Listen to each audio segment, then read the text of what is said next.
네, 안녕하십니까. 김 선생의 서울 이야기를 진행하는 강사 김효입니다. 이번 시간에는 어진이들이 모인 회원동이란 제목으로 말씀을 드려보도록 하겠습니다.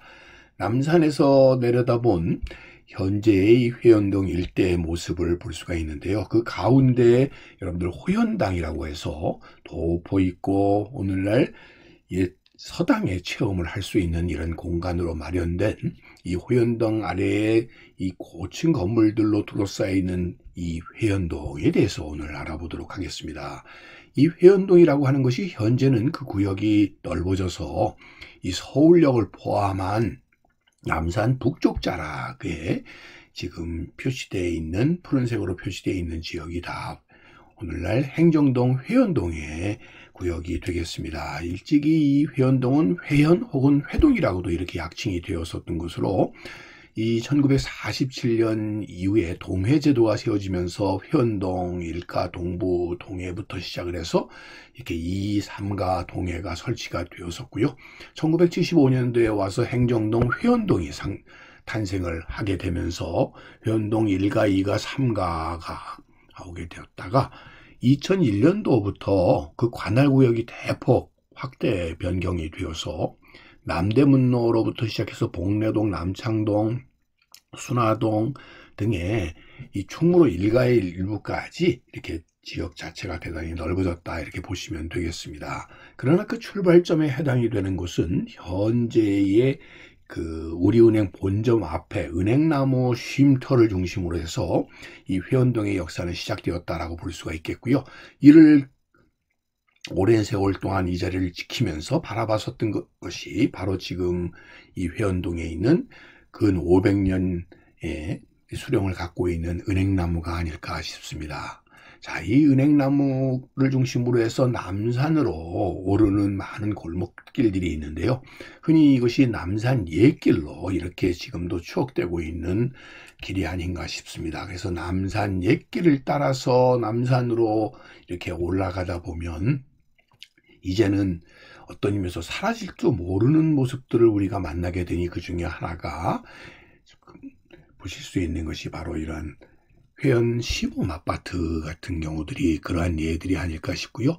이 주변 지역이 바뀌어 나간 상황 속에서도 의연하게 그 자리를 지키고 있고요. 또 흔히 그 내 이름은 김삼순이라고 하는 드라마의 마지막 장면으로 유명해져서 지금은 그 당시에 드라마 이름을 따서 삼순리 계단이라고 불리우는 이런 계단길을 따라서 올라가게 되면 일찍이 이곳에 조선 신궁이 있었던 그 터를 주변으로 해서 한양 도성의 이 남산 구간들을 만나게 되는 이 지역, 이곳이 전체적으로 회원동 일대가 아닌가 싶습니다. 그런 의미에서 곧 사라질지도 모르는 소중한 것들을 만날 수 있는 곳이 바로 오늘날의 이 회원동 일대가 아닌가 싶은데요. 일찍이 이 조선시대에만 하더라도 신분 혹은 직업에 따라서 한양 내에서의 이 거주 지역들이 이렇게 구분이 되어 있었다는 것이죠.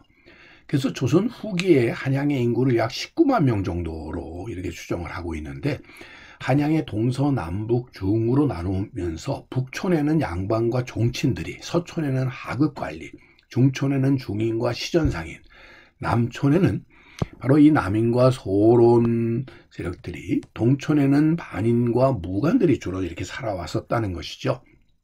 이렇게 되다 보니까 양반들이 곳곳에 모여 살면서 오랜 세월 세대를 거듭해서 살다 보니까 본관 말고도 지명을 따와서 성씨를 구분하는 경우가 나타나게 되었고, 그래서 어느 동네에 무슨 성씨 하면 한양 사람들은 다 알 정도로 이렇게 통용되었었다라고 보시면 되겠습니다. 그만큼 500년 역사를 이어오는 과정 속에서 한 지역의 터를 잡고 세 거지를 형성해 왔었다는 얘기가 되겠죠. 그래서 장동 김문이라든지 관동 혹은 정동 이씨, 그 중에 또 하나 들을 수 있는 것이 바로 이 회동 정씨가 아닐까 싶습니다. 그 출발점에 해당되는 것이 바로 그 은행나무라고 보실 수 있겠고요.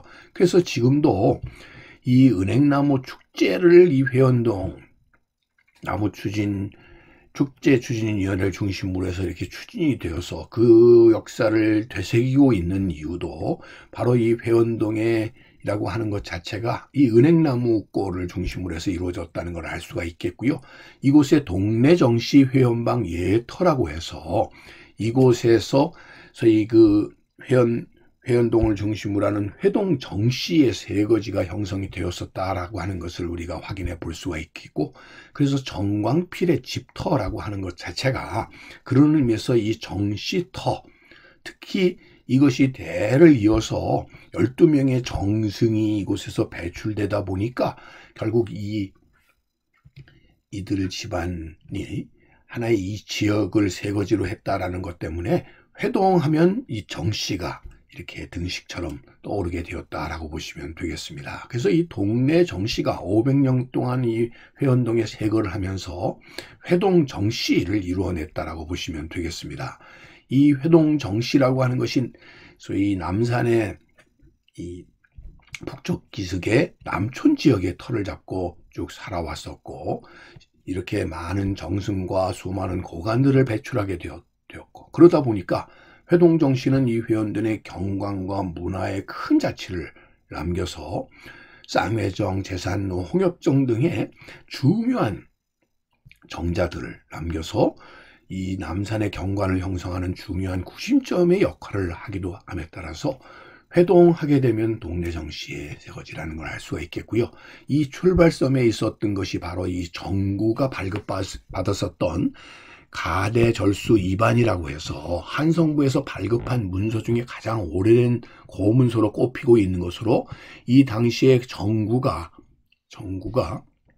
이 한성부로부터 남부 훈도방의 15부의 면적의 택지를 지급받았다고 하는 이런 기록이 되겠고요. 결국 이를 통해서 원래 동래정씨가 개경에서 한양으로 이주했다고 하는 증거가 되는 것이죠. 그 이래로 지금 보시는 것처럼 문익공 정필 이하의 13명의 정승의 계보를 통해서 결국 이 과정 속에서 동래 정씨들이 고관 벼슬아치들을 계속적으로 배출했었다는 것을 알 수가 있겠고, 결국 이러다 보니 한양 내에서 손꼽히는 명문 대가 집안으로 이렇게 자리를 잡았다는 걸 알 수가 있습니다. 당시에 조선 관원들의 거주지 명부를 이렇게 확인해 보게 되면 회동에 있던 영의정 때 명부들을 이렇게 쭉 확인하는 과정 속에서 이 회동 일대라고 하는 것이 회동 정씨의 세거지였다고 하는 것을 우리가 확인할 수 있는